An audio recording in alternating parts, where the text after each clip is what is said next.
ఎప్పటికైనా సొంతం. రాదురా ఏ విజయం నీ కోసం నా కోసం, ఎటుపోదురా నువ్వు చేసిన కష్టం ఎప్పటికైనా సొంతం.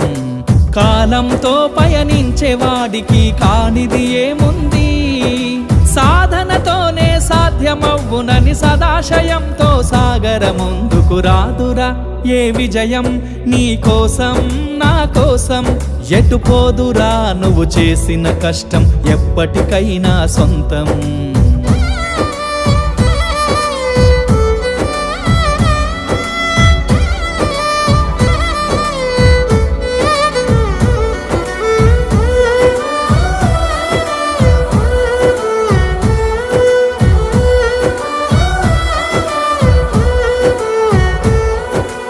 ఆకాశంలో అలలాగా పోయే ఆ పక్షులనే చూడు, అనుకున్న